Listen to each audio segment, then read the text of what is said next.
Ces refus d'obtempérer, on va écouter Laurent Nunez dans une seconde, mais il y a cette jeune femme de 29 ans. Je ne veux pas dire que tout le monde s'en fiche, bien sûr, puisque nous en parlons. Mais quand je dis aucune personnalité ne prend la parole, tous ces journalistes qui font des tweets, ah ça c'est news, ils savent parler de ces news. Ça, il n'y a pas de souci. Ça, taper sur les uns et les autres, ça ils savent faire. Mais ce qui se passe avec les policiers, jamais un mot de soutien, jamais. Ils s'en fichent. Ils s'en fichent. Vous avez une jeune femme de 22 ans, on ne la soutient pas. Ça, ce sont des problèmes infiniment plus importants que de faire un petit tweet sur CNews. Mais effectivement, quand on fait un petit tweet sur CNews, on se fait mousser, on se fait plaisir, bien sûr. C'est ce qui se passe en France avec les refus d'obtempérer et les flics qui sont mis sur la voie publique comme ça, c'est juste un scandale en fait. C'est un scandale français. Donc, et j'ai l'impression que ça continue. Alors cette jeune femme et Florian M qui avait réagi, il est en tôle. Voilà la France d'aujourd'hui. Et personne ne dit rien, ou en tout cas, c'est le mot de Monsieur Nunez, et je l'ai cité, le fameux mot, nous ne laisserons rien passer. Ben si, vous laissez tout passer en fait. Ouais. Alors écoutez ce qu'a dit Monsieur Nunez. C'est aux politiques de réagir plus qu'aux journalistes, je dirais. Mais pourquoi ? Pourquoi c'est pas aux journalistes de réagir ? Parce que c'est eux qui sont en responsabilité. Oui, mais pourquoi ? Nous, on est des commentateurs. Mais pourquoi la bulle médiatique, elle n'a pas le droit de dire quelque chose ? Elle n'a pas le droit de... Il y a des sujets importants ? Vous trouvez que la bulle médiatique, elle ne doit pas effectivement parler des policiers en France, plutôt que de dire la police tue et de les violences policières ? Je pense qu'elle doit le faire dans ses médias. Bah, elle en parle ? Peu. Bon, c'est tout. Et vous ne trouvez pas que c'est quelque chose de plus important que d'autres sujets en France ? Je suis d'accord. Ces gens-là, elle gagne 1 500 €, cette jeune femme. Je suis d'accord avec vous. Elle devrait faire la une de tous les journaux. Et d'ailleurs, certains commencent à réagir parce que le journal de TF1 hier a ouvert avec ça. Le journal de TF1 a ouvert avec ça. Parce qu'on en parle. Et le journal de France 2 aussi. En tout cas, TF1, ils ont ouvert avec ça. Pourquoi ? Parce qu'on en parle depuis quelques mois, depuis quelques années même. CNews, vous savez, cette chaîne qui est tellement attaquée, qui a mis ces sujets-là au cœur de la société française ? Alors écoutez ce que disait Laurent Nunez. Et ce conducteur qui a failli tuer cette jeune femme de 22 ans, il y a eu de nouveaux refus d'obtempérer cette nuit. J'ai rêvé où il a dit que c'était pas un constat d'échec. Oui, il a dit ça. Non mais attendez, si c'est pas un constat d'échec, alors pardon, qu'est-ce que c'est ? Et il a même fini son intervention hier par une sorte de péant, une sorte de cri de triomphe sur ce qui se passait là-bas. Et ce conducteur qui est libyen, qu'est-ce qu'il fait en France ? Je voudrais savoir pourquoi il est en France, comment il est entré en France sur le sol de France. Pourquoi ? Qu'est-ce qu'il fait là ? Il est peut-être en totale légalité, c'est bien possible. Mais qu'est-ce que fait un conducteur libyen sur le sol de France qui a failli tuer une jeune femme de 22 ans ? J'entends ce que vous dites, vous avez raison. Mais que le ministre de l'Intérieur dise que ces refus d'obtempérer ne sont pas un constat d'échec, ça veut dire quoi ? C'est une fatalité ? Mais Olivier, rien n'est un constat d'échec en France. T'es dans le déni total surtout. Ne m'engueulez pas, j'y suis pour rien. Il y a quelqu'un. Vous avez rencontré quelqu'un, je crois, qui vient du Brésil, qui a dit c'est la déliquescence de l'appareil d'État. Absolument. Et vous avez des gens qui disent c'est absolument formidable la France. C'est vrai. Donc qu'est-ce que vous voulez que je vous dise ? C'est la déliquescence de l'appareil d'État dans tous les domaines. Donc c'était un témoignage. Oui. Extérieur, vous pouvez le citer, extérieur, pas le citer ? Oui, mais je ne peux pas dire, parce que c'est quelqu'un qui occupe un poste important, et il était saisi. Il était saisi par tous ses interlocuteurs, dans les différents domaines qu'il venait voir, au sein de l'exécutif. Le mot qui revenait le plus souvent, et il reconnaissait, ses interlocuteurs disaient, c'est la déliquescence. Voilà. C'est un sujet judiciaire surtout. J'ai appris un chiffre ce matin par Pierre-Marie Sèvres de l'Institut pour la justice. Vous avez donc 28 000 refus d'obtempérer par an. Sur cette masse, vous en avez une partie seulement qui va être présentée à la justice. Dans cette partie présentée à la justice, il y en a encore un peu moins qui vont avoir des vraies condamnations. Et sur ces condamnations, écoutez bien, 4% seulement vont vraiment en prison. C'est-à-dire que sur la masse totale de refus d'obtempérer, vous avez 4% qui vont vraiment derrière les barreaux. Mais ça peut, dit, en fait, ça peut pas compter. Mais c'est déjà un miracle de trouver des policiers. C'est un miracle. Je vous assure, les gens, c'est un miracle. En 2023... D'ailleurs, ils n'en trouvent plus. Ouais. Ils n'en trouvent plus. Mais écoutez, vous avez envie de perdre votre vie pour 1 500 € alors que vous n'êtes qu'aucune loi ne vous protège et je vous le répète, si vous utilisez votre arme, vous terminez en prison. Les lois, elles protègent. En exemple, il y a eu en 2023 une personne qui a été condamnée pour avoir traîné quelques dizaines de mètres un policier après un refus d'obtempérer. À Schildingen. La voiture c'était près de Nantes. C'était jugé par le tribunal de Nantes. À côté de Savenay. Oui, à côté de Savenay. Le véhicule était un véhicule volé. La personne donc a été condamnée à 35 heures, imaginez-vous, 35 heures de travaux d'intérêt général. Et la raison, je suis allé voir le jugement, c'était évidemment pour, entre guillemets, favoriser une dynamique de réinsertion. Bon, Alors écoutez, pardonnez-moi, quand je lis ça, écoutez, mais c'est tellement... favoriser une dynamique de franchement, réinsertion. c'est tellement désolant à tous les niveaux. Écoutez ce que dit M. Nunez. On va voir le sujet de Mathilde Ibanez, parce que je vous dis, il y a eu... il sera prêt dans quelques instants. Mais écoutez Reda Bellage, qui représente Unité Police, qui est un homme tellement... Je vous assure, Reda Bellage, on le reçoit souvent. Et il est désespéré. Il vient sur tous les plateaux de télévision pour dire la même chose. Mais ça peut s'arrêter, je le répète, demain. C'est-à-dire que si on dit aux Français, Madame, Messieurs, refus d'obtempérer, c'est la casse-prison. Quoi qu'il arrive. Ouais. Tous les jours, je dis la même chose. On est 6 ici, ça ne peut pas nous arriver à nous. Personne ne fera un refus d'obtempérer sur les 6 que nous sommes. Personne. Donc ceux qui se mettent en dehors de la loi, qui mettent en jeu l'intégrité physique des policiers, je ne comprends même pas dans quel cerveau malade nous sommes pour ne pas mettre ces gens-là en prison. Enfin, qu'est-ce qui s'est passé en France pour qu'on ne mette pas immédiatement ces gens-là en prison lorsqu'ils foncent sur une fonctionnaire de police avec une voiture? Ah bah si, lui, il va aller en prison quand même, mais... Si. Mais écoutez, on a le cas qui vient d'être donné à... Non, mais il y restera peut-être pas, mais là, probablement, il est en détention provisoire. Non, il doit être en garde à vue encore. Mais, non, mais simplement, je réponds à votre question parce qu'il y a malheureusement beaucoup plus grave. Et que les places de prison, c'est toujours la même question. Voilà. Hein, c'est une question de hiérarchie. Et quand vous avez des gens impliqués dans le crime organisé, qui a des cadavres et des tonnes de coke, ben on met cela plutôt en prison parce qu'on attend tellement longtemps dans le parcours de délinquance ou de criminalité avant de mettre en prison que les peines sont très longues. Bon, bah alors continuez à faire des refus d'obtempérer. Alors que le ministre arrive à dire continuez les refus d'obtempérer, c'est pas grave. Non, il y avait Harmonie Comine qui avait pris la parole, qui a dit la France a tué mon mari. La France a tué mon mari. Elle s'est reprise en disant l'État a tué mon mari. L'État a tué mon mari. Parce que maintenant, ceux qui sont victimes parlent. Bah oui.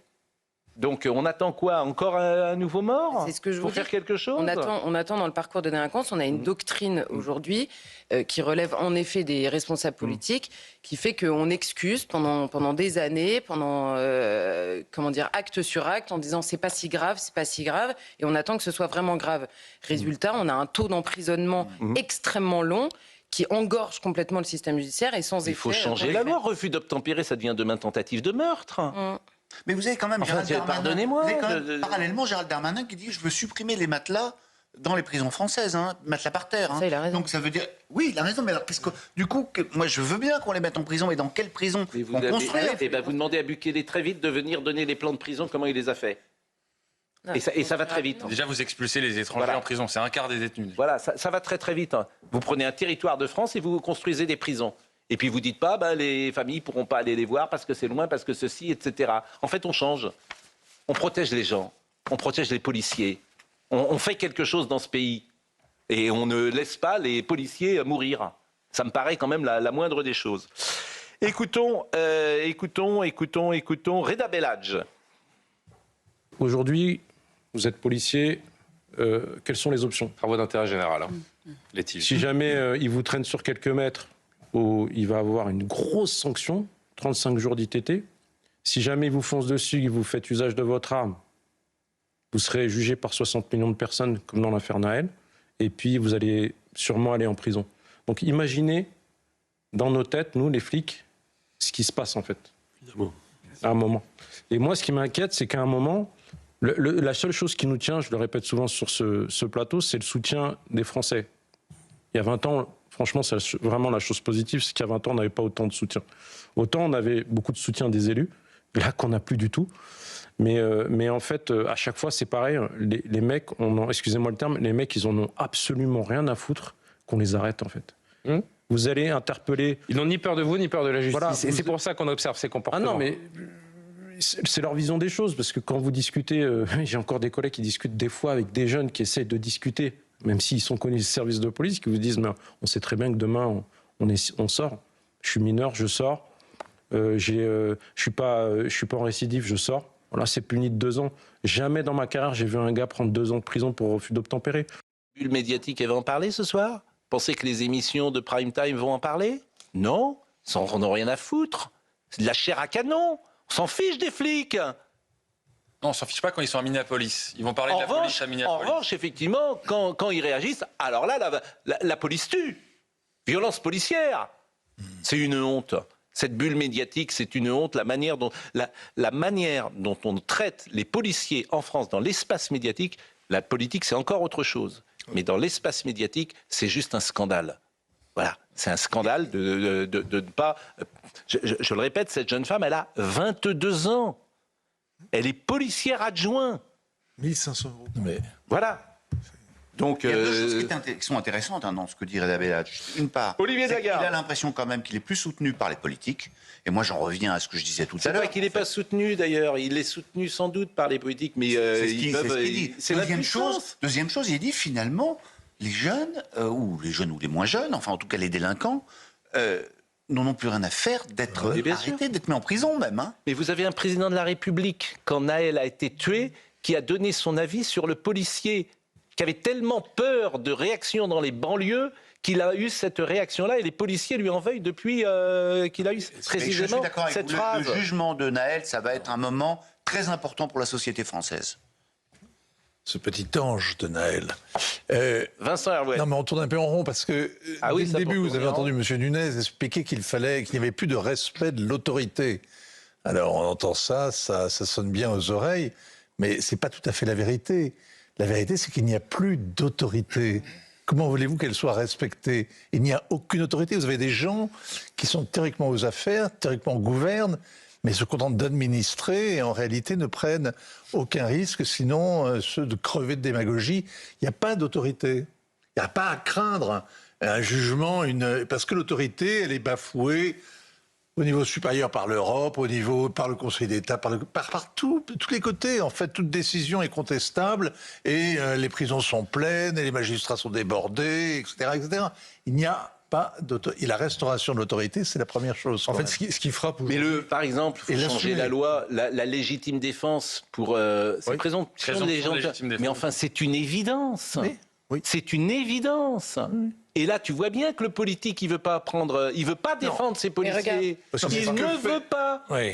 Je suis désolé, il ne veut pas. C'est quand même sur la question de la présomption de légitime défense sur le cas qui nous occupe, à savoir le refus d'obtempérer. La loi de 2017 que LFI veut absolument supprimer explique très clairement que s'il y a un risque pour le policier directement ou pour une tierce personne qu'il a la charge professionnellement de protéger, il peut faire usage de la force ou de son arme en l'occurrence.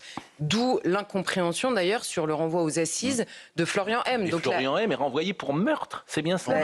Pour meurtre. Aux assises. Oui. Et qu'est-ce que vous voulez faire? Mais parce que il n'y a aucune... La question qui se pose, c'est est-ce que les personnes qui vont faire des émeutes, est-ce que les personnes qui refusent d'obtempérer comme ça avec une personne qui est accrochée à leur voiture, est-ce que nous acceptons collectivement qu'ils risquent quelque chose physiquement au moment où ça se passe, pas 10 ans plus tard, après un procès que la justice tentera de faire au milieu des 700 dossiers qu'elle a? Est-ce qu'au moment où il prend ce risque-là, il en prend un risque? Mais personne ne veut l'assumer. Mais personne, absolument personne. Moi, ce qui frappe surtout quand on entend... Joseph Massescaron. Quand on entend Laurent Nunez, c'est qu'aujourd'hui, les politiques, ministres d'abord en première ligne, sont non pas des acteurs, mais des commentateurs. Des comédiens? Non, des commentateurs. Ils commentent. Oui, voilà, ils commentent. Oui, ils parodient. Ils font des éditos sur ce qui se passe. Voilà. Il y avait ce dépanneur. Alors donc dans une affaire, il y a donc eu un camion de dépannage qui a percuté, et je crois qu'il y a des photos que vous avez vues passer, qui a percuté une des voitures. C'était 3 personnes de la BAC, je crois. Et vous avez ce dépanneur de mots qui était interrogé hier par les équipes de CNews, parce qu'on lui avait piqué évidemment sa dépanneuse, et lui-même se trouve aujourd'hui, il ne peut plus travailler. Écoutez ce monsieur. Les forces de l'ordre qui sont venues toquer chez moi à 9h du matin pour me signaler que ma dépanneuse a sûrement été volée, car elle était impliquée dans un accident avec les forces de l'ordre, donc volontairement. Donc j'ai été déposé plainte ce matin pour tentative d'homicide sur les forces de l'ordre et association de malfaiteurs. Alors je suis en énorme soutien avec les forces de l'ordre, évidemment. Par contre, ce qu'on ne parle pas évidemment, c'est que moi je suis en manque de travail énorme parce que j'ai plus du tout mon outil de travail. Donc effectivement, déjà que c'est difficile d'avoir une société, ça fait 10 ans que je suis en activité. Là, le temps que ça se débloque et je suis remboursé, je pense que je vais sûrement être amené à fermer ma société suite à ça. Donc c'est vrai que ça, malheureusement, on n'en parle pas beaucoup. Et puis, quand il y a une affaire comme celle-là, on s'aperçoit du profil, par exemple, et c'est la fameuse expression, on ouvre le capot et on découvre d'où vient ce monsieur, on ne le saurait pas autrement. Donc, il a été placé en garde à vue pour refus d'obtempérer, mise en danger de la vie d'autrui, défaut de permis de conduire, tentative d'homicide volontaire sur personne dépositaire de l'autorité publique, exercice illégal de la profession de VTC. De quoi? De VTC, c'est-à-dire Uber, et dégradation de biens. Je voudrais savoir ce que ce monsieur fait sur le sol de France. Parce que alors, comme toujours, il n'y a pas de rapport entre la délinquance et l'immigration. Il n'y en a jamais. Il n'y en a jamais. C'est un Libyen. Mais il n'y en a pas. Ça n'existe pas. Et puis c'est un sentiment d'insécurité. Il vous dira, monsieur Dupond-Moretti, bien sûr, allons-y, continuons. Mais ils sont lamentables, tous ces gens-là. Lamentables. Parce que effectivement, eux, ils sont pas sur le terrain. Ils n'y sont pas. C'est pas eux qui risquent leur vie. Le sujet, je voulais vous le montrer parce que Nicolas Roger, puisqu'il y a eu de nouveaux faits ces dernières heures. Les policiers sont en première ligne face à la hausse des refus d'obtempérer. Le ministre de l'Intérieur a évoqué ce matin de nouveaux cas intervenus cette nuit. Sur ces images, une policière de 22 ans est traînée sur une centaine de mètres par un chauffard, avec seulement le buste engagé à l'intérieur de la voiture. Les faits se sont déroulés ce dimanche dans le Val d'Oise. Le conducteur a été rapidement interpellé par les forces de l'ordre. Dans la nuit de dimanche à lundi, près de Nantes, un conducteur a refusé un contrôle avant de prendre la fuite à vive allure. La course-poursuite s'est prolongée jusqu'à Savenay, où un équipage de gendarmerie a rejoint le dispositif. L'automobiliste a alors percuté frontalement l'un des véhicules de police. Au moins 2 des 3 policiers présents dans la voiture au moment des faits sont sérieusement blessés. Toujours dans la nuit de dimanche à lundi, cette fois-ci près de Meaux, 3 fonctionnaires de la brigade anticriminalité ont été volontairement percutés par une dépanneuse volée. Les policiers poursuivaient une voiture signalée après un appel au 17. Alors qu'ils s'apprêtaient à interpeller les suspects, le poids lourd les a violemment fauchés. Sur les 3 fonctionnaires percutés, 2 d'entre eux ont été hospitalisés. Leur pronostic vital n'est pas engagé. Que dire que nous n'ayons pas dit encore? Mais je vous dis... Ah si, je peux vous montrer le journal de TF1 hier, parce que ça m'a frappé. Le journal de TF1 qui a infléchi d'ailleurs sa ligne depuis quelques mois. C'est pas nouveau, c'est pour ça que c'est intéressant toujours de parler de la bulle médiatique. Hier soir, vous allez voir les images, ils ont ouvert avec ça. Mais pourquoi ouvrent-ils avec cela? C'est parce que ici, ça fait combien de temps qu'on en parle? Ils se réveillent bien tard. Ils se réveillent bien tard, tous ces gens-là. C'était il y a 2 ans, 3 ans, 4 ans qu'il fallait commencer à en parler. Ah, ils en parlent maintenant. Évidemment, le réel saute aux yeux. Mieux vaut tard que jamais. Écoutons, regardez. Ah, c'est juste la capture d'écran. Voilà, c'est Gilles Boulot, effectivement. C'est une capture d'antenne. Mais tant mieux, hein. Tant mieux. Je veux dire, tant mieux. Le jeune Matisse qui s'est fait renverser à Lille, qui est décédé, c'était un week-end. CNews avait été la seule chaîne à en parler pendant bien 48-72 heures avant que finalement il y ait une dépêche AFP. Mais il y a encore un déni médiatique sur ces questions. Et quand on en parlait, le président de la République dit brainwashé. Brainwashé toute la journée. Voilà comment on est traité. Nous, on parle du réel et on se fait insulter. Brainwashé. Non, en fait. Non, faites votre job. Faites votre job, les politiques. Assurez la sécurité de ce pays. La pause.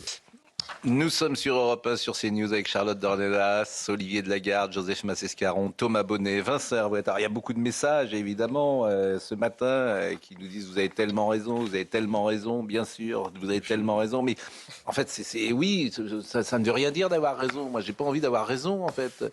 C'est pas le sujet. Le sujet, c'est de faire quelque chose pour que les choses changent. Parce que vous ne pouvez pas continuer avec des refus d'obtempérer matin, midi et soir, comme ça, sans que rien... Ce qui frappe, c'est que rien ne change jamais. En fait, c'est dans tous les domaines, c'est-à-dire que tu vas dans le mur et rien ne change jamais. C'est formidable. Depuis Harmonie Commune, qu'est-ce qui a changé? Rien. Rien. Donc voilà, on peut l'écouter d'ailleurs, Harmonie Commune. Écoutez ce qu'elle disait, c'était il y a plus d'1 an. Harmonie Commune. Écoutons-la. Harmonie Commune, qui est la veuve du gendarme. Je l'affirme haut et fort, la France a tué mon mari. La France a tué mon mari, le père de mes enfants. La France a tué mon mari par son insuffisance, son racisme. Pourquoi ? Pourquoi cet homme multirécidiviste peut-il évoluer en toute liberté ? Quand est-ce que nos législatifs ouvriront réellement les yeux ? Faut-il qu'il soit touché directement pour agir ? Combien de morts avant que ces assassins soient vraiment punis ? Quand est-ce que nos législatifs ouvriront réellement les yeux ? Quelle est la suite pour ce meurtrier ? Déferment immédiat, en attente de jugement. 3 repas chauds par jour, aide sociale dans les geôles. Là où les retraités qui ont cotisé toute leur vie de leurs travailleurs. Dornelas, vous l'aviez rencontré sur scène il y a quelques jours, c'était en décembre, pour un grand événement au Palais des Sports. C'est plus la date, mais absolument. Et on avait organisé une interview avec elle. Et qui était toujours aussi émouvante d'ailleurs de temps après, puisqu'elle disait exactement ce que vous disiez, c'est que ça n'avait servi à rien. Elle encourageait les différentes victimes et familles de victimes à parler précisément pour mettre la pression aux politiques et réussir à changer de comportement, puisque la loi, en l'occurrence, là sur ce coup-là, elle existe, mais à changer de comportement. Et par ailleurs, de philosophie, parce que c'est pas une question de... Il dit oui, le tout sécuritaire, etc., que vous prônez. Mais c'est le tout sécuritaire qu'on prône, c'est quoi ? C'est de dire, dès la première fois, vous n'attendez pas le drame. D'ailleurs, ni pour celui qui refuse d'obtempérer, ni pour celui qui en sera plus tard la victime. Parce que je souhaite à personne d'effectuer un refus d'obtempérer et de tuer une gamine de 7 ans. Je souhaite à personne dans la vie de finir comme ça. Donc, pour les 2 personnes, on vous dit on ne supportera plus ça parce que c'est trop de danger, c'est trop de risques. Donc, on frappe dès la première fois. Bon, on attend qu'il y ait un drame pour frapper. Il y aura des drames. C'est aussi simple que ça. Voilà ce qu'on pouvait dire sur ce sujet aujourd'hui. Autre sujet dans l'actualité, c'est le procès d'un homme qui a jeté un octogénaire juif du 17e étage. Et à Lyon, depuis hier, s'est ouvert ce procès teinté d'antisémitisme. Rachid Keshish est jugé pour avoir tué son voisin en mai 2022. Je vous propose de voir le sujet d'Adrien Fontenot. Rachid Keshish a-t-il tué René Hadjadj parce qu'il était juif ? Le 17 mai 2022, le corps de l'octogénaire est retrouvé sans vie au pied de leur immeuble, une tour dans le quartier populaire de la Duchère à Lyon. Au moment de l'instruction, Rachid Keshish a expliqué s'être disputé avec cet ami qu'il avait invité dans son appartement, l'avoir étranglé, puis jeté du balcon. Il n'y a aucun mobile antisémite, qu'il n'y a pas de mobile en réalité à son acte et qu'il était atteint au moment des faits d'un délire paranoïaque de persécution. Des experts psychiatres ont confirmé l'altération du discernement de l'accusé au moment des faits, mais pas d'abolition. Pour les parties civiles, le caractère antisémite doit être étudié. Il y a un certain nombre d'éléments dans l'histoire, la vie, l'enfance de l'accusé qui posent des problèmes de différends qu'il a pu avoir avec des personnes parce qu'elles étaient de religion juive. Nous ne souhaitons pas retenir le caractère antisémite coûte que coûte. Ce que nous souhaitons, c'est faire en sorte qu'il ne soit pas mis de côté, qu'il soit véritablement travaillé, fouillé par la juridiction. Et c'est dans cette direction que nous allons. Des éléments qui rappellent l'affaire Sarah Halimi, rouée de coups et jetée d'un balcon à Paris en 2017. La justice avait reconnu le mobile antisémite, mais déclaré l'accusé irresponsable pénalement. Rachid Keshish encourt lui 30 ans de prison. La réclusion criminelle à perpétuité si la circonstance aggravante est retenue. La cour d'assises pourrait rendre son verdict ce jeudi. Affaire à suivre. Et puis pour terminer l'affaire judiciaire policier, le chapitre judiciaire policier du jour, sachez que 2 hommes poignardés en 1 heure, c'était dans Paris. 2 personnes agressées au couteau dans le 7e arrondissement de la capitale. Mais c'est tellement banal aujourd'hui, c'est des choses qui évidemment n'existaient pas même peut-être il y a 10 ans. Donc aujourd'hui, première agression a eu lieu vers 14h30. Alors dans le 7e, je ne suis pas tout à fait d'accord avec vous. Je pense que là, c'est des quartiers qui sont... jusque-là, on va dire, plutôt préservé. Et c'est d'ailleurs une des raisons pour lesquelles peut-être les politiques ne bougent pas beaucoup, parce que c'est des quartiers qui sont habités par les notables, par les politiques. C'est le quartier de l'Assemblée nationale, c'est le quartier des ministères. Si on commence à se faire poignarder rue de Grenelle, peut-être que ça va faire changer un petit peu les choses. Écoutez Juliette Sada qui nous rapporte les derniers éléments. Les faits se sont déroulés à 1 heure d'intervalle. Il est aux alentours de 14h30 ce lundi quand un homme de 40 ans sort d'un foyer du Secours catholique dans le 7e arrondissement. Il est attaqué par un individu porteur d'une arme blanche. Il reçoit 2 coups de couteau, l'un au biceps gauche, l'autre au bas du dos. Le suspect prend la fuite. La victime est prise en charge par les secours en urgence absolue. Pronostic vital engagé. L'un de ses reins est touché. 1 heure plus tard, donc, à quelques centaines de mètres, un second homme âgé d'une trentaine d'années est à son tour attaqué par l'homme au couteau. Il souffre de plaies multiples aux mains, à l'épaule et au dos. Le suspect prend une nouvelle fois la fuite. Il est toujours activement recherché par les forces de l'ordre. En plein Paris, à 14h30, un homme avec un couteau qui se balade. Bon, donc voilà. Mais par ailleurs, là, vous voyez, il y a encore une fois une question de Charlotte Dornelas. Dans la politique qui est mise en place. Parce qu'on voit dans les 2 sujets qui se sont succédés, on se pose la question de l'irresponsabilité, de l'altération, de l'abolition et donc de l'éventuel déséquilibre mental de ces personnes. Mais on a en parallèle dans notre politique d'immigration toujours un titre d'accueil pour soins, avec des services psychiatriques littéralement débordés pour les gens qui sont français ou qui vivent en France et qui sont déjà nombreux à en avoir besoin et qui ne peuvent déjà pas tous être suivis.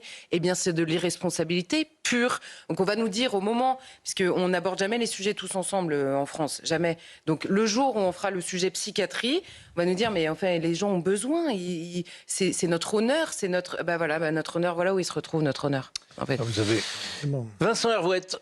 Non, d'un mot juste pour corroborer ce qui vient conforter ce qui vient être dit. Vous avez 800 000 clandestins en France. C'est-à-dire que vous avez 800 000 personnes dont vous ne savez rien. Vous ne savez pas ce qu'elles font, d'où elles viennent, dans quel état elles sont. 800 000. Pas rien, 800 000. Hein, qui viennent souvent de pays dont le rapport à la violence qui ont été entre les mains. On ne s'étonne plus de rien, ce pays est en déliquescence. 9 années d'Emmanuel Macron ont mis ce pays par terre dans tous les domaines. Je n'y peux rien. Je n'y peux rien. Vous me dites qu'il y a 800 000 clandestins. Il avait dit qu'il sortirait tous les OQTF, qu'il n'en resterait plus un. Donc il y a un moment, on est à un tel déni. Parce que si ces gens-là venaient sur les plateaux et disant « Écoutez, c'est très très dur, parce qu'avec les moyens qu'on a, on ne peut pas agir sur le réel ».